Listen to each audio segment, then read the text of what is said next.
Broadcasting from the business capital of the world, this is the Podcast Business News Network. John Riggio, our pro tennis player, our author, our architect, and dear friend, soon to be, let's see, movie star as well. Books here. Oh, you can't see it. It's my own court, but it's here. My own court, the life story of tennis legend John Riggio, a man who does so much. And again, I hope you had a great Thanksgiving. And fill us in. What are we talking about today? Okay, so today I was just remembering things about the past from the last couple of shows we had. And today we're going to talk about some memories from college. I have some interesting stories to tell. Of course you And I can do. talk about some, This man has so many stories. Hence the book. You have to read it. Go ahead. I have some interesting stories to tell that were happening locally also. Um, Really, the most recent story I have here is with the great projects I've been showing and business expanding. There's a lot of construction going on.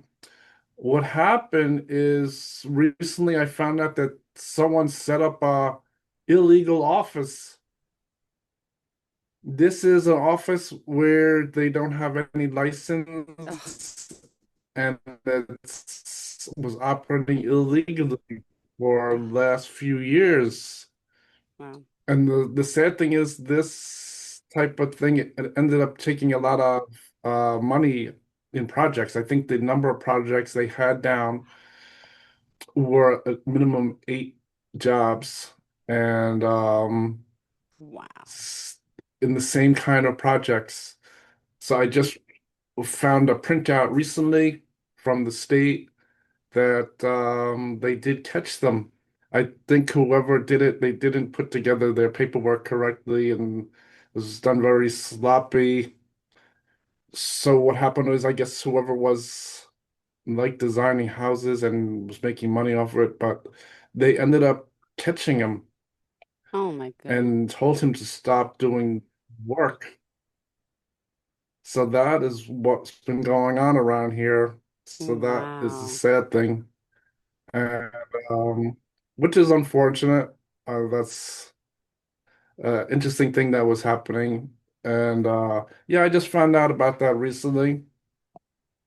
But somehow it got discovered. I don't know what brought about the discovery of that happening to them, and they did get in trouble for it. Mm-hmm. And that has to do with also like work and construction as a business. I've met some people Hear who about went that. into construction as a businessman, and they after they found that they can work in the industry and make good money, they went to school and got their certifications. One uh my client, he went and he got his certifications. He did an accelerated class too. Oh wow. Got his construction certifications and did all his business organization. So he covered everything when he realized that there was good money in the industry. And then I very interesting heard later on that he went back into the construction industry. He tried some other things in manufacturing after that, and then went back into the construction industry and found that that was a good steady job for him, and Mm-hmm. he kept it. And he originally was a business major, Wow. that whole thing, which is very interesting. Myself, this whole thing with my architecture career really started from elementary school with tests and classes and I saw some of your knowing I work. can do the You work brought it and on. then You saw. I love it. You brought it on. I was able to see your first drawings. yes. So my work is completely different than some people I'm doing business with. Some people they're going into it, they're researching the industry and getting all their paperwork and certifications correct, and then everything goes ahead for them. Yep. That's just another way of doing things. I didn't think there was anything wrong with it. And so that was Yep. very interesting. And I learned that over the years, things like that. That was interesting thing to do. I think recently I've been hiring people with resumes and I noticed some people they do a switch over from one major. Some people have like a degree in engineering and then they find they really like architectural work better, which is very interesting. There's nothing wrong with that. Some people they Yeah. just find that they have talents to do that and they ended up just switching over. I think at some point, probably switching over with some kind of certifications is also good with that type of thing to show that you then can then apply that new knowledge and get more certifications Hmm. in the same field is probably a good thing to do. That was interesting. I think one thing I noticed recently is I took some business classes, get her some certificates. It's made a big change in my office. It's filled the gaps from going to architecture school. The only type of business classes you can take is as an elective. They're very difficult with architecture students in other departments in college. It isn't the easiest way to go. Um, Hmm. but I did this years later taking some certificate course that was specifically just for the very learning of business as far as starting a your own business called business startup classes, and then expanding your business was the next certificate class. I think just the very basics of learning were very good, and that has really helped my business. And with continuing education, they just recently they I was reading some educational sessions that are made for business, just for architects and engineers. And that has really helped. That is something, a new idea. They don't push that in school. They don't care too much about that. They Yeah. assume that you would get the idea to go into education and business on your own. And I think I sort of to take to that idea, just sort of learning slowly, uh, and taking business courses slowly. I think one interesting story I have from college is, of course, with college, I had friends from my tennis too in college, and that put me with a whole different kinds of people. So one friend I had in college that I made was she was a female student. Don't really want to say her name, Mm. but she had an amazing talent. She was only like 19, 20 years old, and she was able to buy her own restaurant and make so much money with it. Especially even today, she was able to make, from what she told me, $1 million in her bank account. That's clear of taxes, all of her expenses, employees. And so she had some like amazing star ability at business. And that was really amazing. In fact, she had already opened up a restaurant on her own and she already sold it. At the time I knew her, she had already sold her office. And she she was already planning a next restaurant from that. She was planning to open a new one. And she was really in college at a young age, learning her more business, getting a degree in business. And in fact, she did Mhm. succeed. She did succeed at the next business too. I knew her for a number of years after college also, and she succeeded at that, and she was able to go from million to 3 million, and she was very successful. She had an amazing ability to do this. I think so. Everyone has ability in, doing their major, and that's why they're in school, and her ability was really to excel in business, and this was really good. I think at the time some people did know about her. I think she Mhm. was interviewed and things like that, that she was like a business star. This was very interesting. And I think talking to her, I was completely clueless about really business startup and things like that. Even though I can do my own like drawing, someone could hire me. It's the most simple business. You would just put down your income and your name, startup for architect income. You could just do it very simply on your own Schedule C form. Oh. So when I was talking to her, asking her how I could do some business, she gave me such a thing about doing business. She told me that I can call the bank, I can get a margin loan, I could do all these things. And I was like, oh, okay. I wrote it all down and I Uh-huh. called the bank. And the lady that answered the phone, she was laughing. She was laughing because I think she picked up, she could tell that I was really doing more like architect work. It wasn't really Yep. like business, like starting new businesses. And she was just laughing at me, and she was just saying, um, uh, that the what I was talking about was really very advanced. And in fact, I didn't go ahead with getting a loan with that particular bank. I think at that age I did try some things like margin loaning and did pay the back fully and things like that, just Yep. as a little experiment. But I couldn't grasp onto advanced business knowledge like that. I needed years of training probably to do something like that. So I was talking to my friend there, and she was saying the same thing. I was explaining that I have no business knowledge. I need just a very basic business knowledge to inch ahead, just to Yep. generally go one step at a time to really inch ahead to move up. While her knowledge was so advanced that she can immediately go into like $1 million business. And that was so very interesting.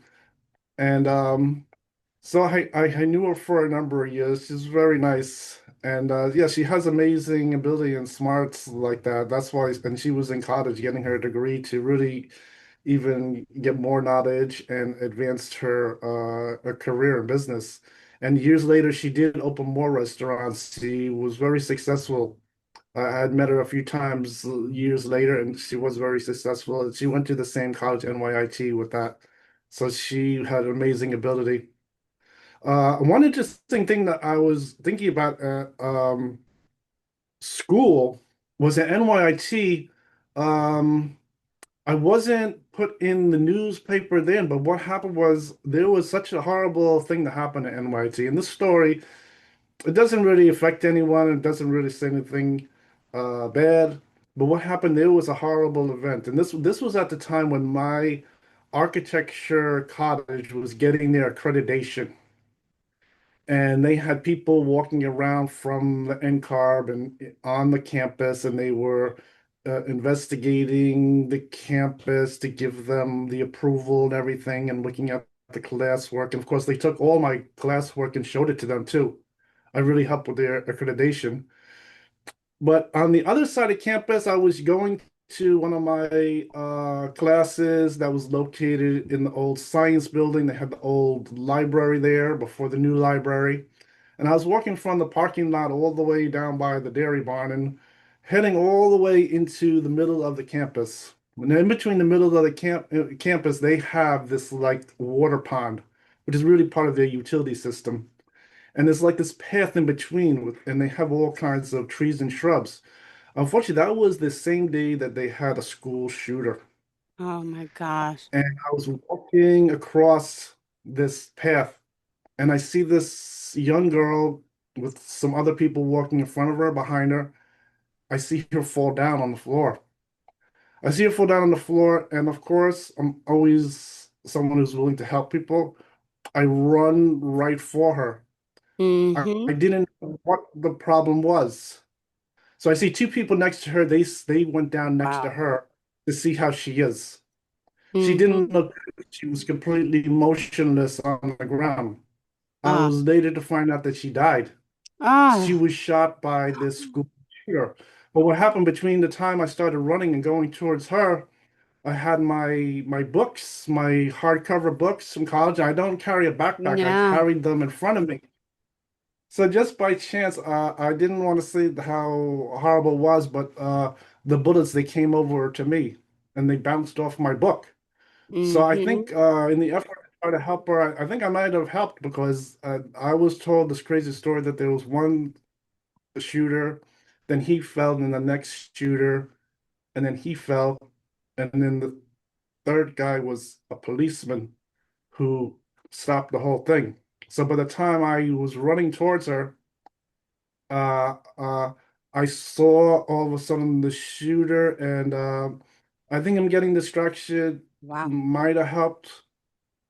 He fell to the ground and he's all, and then also then by the time some policeman was there, he's around me, and then I did feel a couple bullets bounce off my bucks, and just by chance I was lucky Hmm. that I also was wearing this suede leather jacket. So I think from just by chance, I don't think I really had any bullets. But I think that was really very interesting. And so from the time I walked from approaching that piece of Hmm. walkway over the utility pond they have there to the time I'm past the utility pond, walking up these concrete steps, which enters into this like little plaza area, a few bullets did bounce off my books, and the whole Oh, thing, by the time I'm walking up the steps, it was solved. I saw the policeman have wow. both of the snipers there on the ground. And unfortunately, the young girl that I initially went running over to, she did Yeah. die. Once Oh, she fallen down, she never regained any consciousness or anything. And I don't know if any of the other people on the path were had fallen down or not. I don't remember them, but I remember her because they had the administration of the school on the radio saying that, of course, that they were very sorry what happened, that she did die. mm-hmm. And that was the strange thing. I didn't go Oh, run over to tell them I was saw what happened or anything. I didn't bother with it. And so that was a very interesting story. I was in the middle of that whole story that was taking place. It was in the news. yeah. It was officially in the news. It wasn't something they kept quiet. It was in the newspaper, and it was just a strange story that I went running over there, tried to help, and just some bullets just bounced off my books. It was really crazy. It was an amazing story. And so that was one strange thing that happened at the cottage. And I think that wasn't like an everyday event. From the cottage experience, I think that was only one time thing. I just remember there was a lot of pressure in the school at that time in the architecture department because they were getting accredited and they had people there looking around and everything. Yeah. So I think so that was just very interesting with Yeah. what was happening. I think at the college, NYIT is it's a large school, it's a city university, and has all different cottages. They have a college of business, they have a college of architecture, different Communications. colleges within. Yes, and this that is what was happening there. So that was very interesting. What events took place back then, and so there was some very interesting things. I think as far as present day times, just thinking about the architecture work at this time is going to my architect office and doing the everyday work. Is the architect work is there's always ever changing things with technology. I think I had shown in some Hmm. previous podcasts some things about some new technologies happening. So things are slowly changing in this profession. It isn't that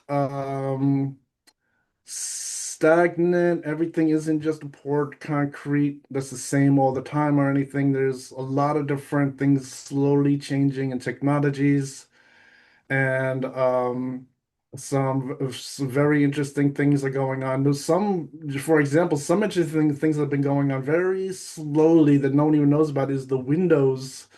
The window U value is slowly going down and down. They're trying to make the windows go down and down because the energy code is just slowly creeping worse and worse. Really? And that's one interesting thing. Hmm. The next thing is with that was that insulation. The insulation, the they have all new technologies. What was Mm-hmm. usually an R19 is now R21, and looks exactly the same. And they moved up all the different types of insulation to try to meet the new codes. There's even a new one that what was happening in the houses is they were using this foam insulation for everything. First, it started off as a basic insulation you put around your windows, but in Yeah. construction, they started to use this foam insulation throughout everything in the house. Okay. You'd have to look at the construction site to see when people put wires through the wood and put all kinds of exhaust through the floors. They put this insulation. Now, just recently, a contractor showed me this form that they're handing out that the foam insulation is no longer allowed around any type of firewall use. So you're not allowed to use the foam to seal around any type of Really? pipes going through the firewall. They discontinued Uh-huh. that idea. Originally, great idea. You could just take a can of foam and spray it in there in 2 seconds. They disconnected this idea. Another thing that they already did a few years ago was they were telling everyone to put this glue down under their hardwood floors and What? glue the subfloor down. And that Huh. idea, that was one idea that did not go ahead because when you glue down the wood, it doesn't make it where the wood pieces can move. Everyone's house, all the wood, moves just slightly. And by doing Yeah. that, it's a great advantage between things like heating and cooling, storms, things like that, that the house can move a little without breaking apart and walking on floors. But this idea of gluing down the wood subfloor to the joist and even the floor down to the subfloor, the hardwood to the Wow. subfloor, turned out to be a big. The idea really wasn't good, and that is one thing that isn't really good. I think one things that were have been a great success and is really taking is the high efficiency boiler units. Yeah. We use this on every job. The high efficiency Mm-hmm. is going over a 90% efficiency or above. It makes it where you don't need any chimney. So this whole thing has removed the chimneys from all the houses, Yep. and all you use is PVC to exhaust the air and PVC to bring the air in. And it has become a big savings. It gets rid of all those problems with the chimneys. The chimneys had a lot of problems over the years, chimneys cracking, air coming through the chimneys. And it was also low efficiency. Only maybe 80% efficiency was wasting a lot of energy. And this, so the new high efficiency has taken hold and it's been very well. I think in one part of the high efficiency was the tankless hot water heaters. So a lot of houses Mm. they started to use this going back years ago with called they had this. It was like I think it was a Bali unit they had, and now everyone has it. Ream has it. All the different companies are now making this tankless hot water heater, which is a direct vent, means it just uses a PVC pipe to just vent out some additional air that it uses. You can get it in electric, get it in gas, and this has worked very good. I think at Mm-hmm. some stage, some people like the little extra water tank that you could put on there. But I think these days, some people have those units and they're using them just as they're supplied. They're not playing around with them too much these days. They have this nice size unit. They just put it right on the wall, and it is very good. It's a very high efficiency unit. And so these are all changes that are slowly taking place. I think with those mechanic units was also a change from copper piping over to Plex piping, which is a plastic pipe. It's even color coded. You have blue for the cold lines and red for the hot lines, and this goes through so everything is color coded. If someone to make a repair to any piping or change a piping, they can see the pipe color. They know exactly what it is, if it's a hot water or cold water. In the previous piping system, there's no color indications. You would have to go back to the main unit, figure it out someplace. If you just quickly looked at the pipes, there's no way to know what pipeline it is. So this is another technology that's slowly changing. All the houses are really using plastic piping Wow. for all of their fixtures. was this thing with flashing. For a while, they had plastic flashing, and I think the plastic flashing, it turns out, the initial flashing they made really did not succeed. It seems to have only lasted, if you put a piece of flashing under your window, but maybe only 5 years or something, it starts to deteriorate. Yeah. They have some new ones now. That is unfortunately one flashing that didn't work too good. Hmm. And so they have been improving it. They're making it a little different. They make it more like a roll of tape now, and that's a Yeah. new type of flashing they have. So, of course, with the flashing, you're still allowed to use the foam around, say, particularly window flashing. You can put the foam in there. That Yeah. solves a problem with the water and air blowing around window frames that they have. So that is pretty good. And so I was over by the Anderson windows a couple of weeks ago. They did a little demonstration for architects and engineers, and yeah, I noticed even their windows, they're pretty much getting rid of a lot of the wood frame. The wood, a lot of it is really mostly just a veneer, and a lot of it is really made from like plexiglass and different composites and things like that, and vinyl cladding. And so that is something that's slowly changing over the years, and so that is pretty good. And so the technology in the construction, of course, the technology in construction with the floor joists, I have always showed that we're using a lot of I joists. These are Mm-hmm. factory engineered, and this is replacing a lot of the use of a 2x12. Some jobs I'm getting involved with these days, I'm even going up to an I16. I have a 16-inch I joist spanning a nice long distance. I'll have to show you some pictures of it coming up. And Okay. but then also, of course, the foundation technology, instead of the very basic pouring of concrete and block, they're going with the new Superior walls, which is manufactured in a factory.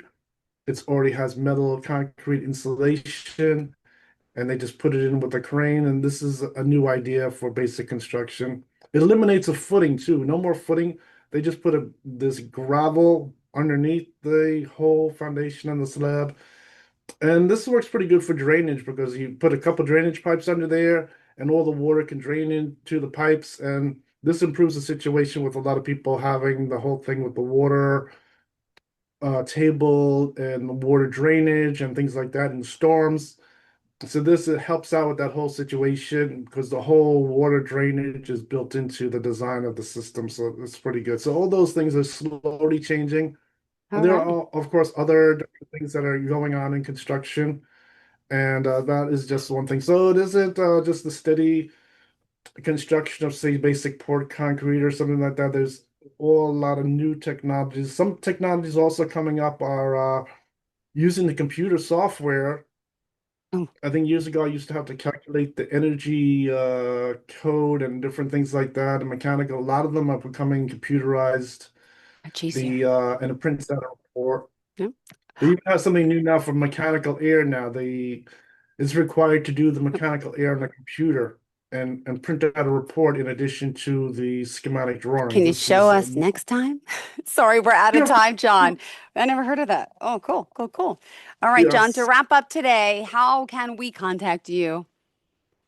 Of course, go to my webpage, www.johnriggio.com, and there I have a description of my work. I have a portfolio, and of course, I have my contact information. So if you're interested in designing a new house, addition, commercial building, just give me a call and I'll go over your project. Perfect. Thank you so much. Have a great day. We'll talk soon. Thanks, All John. right, bye.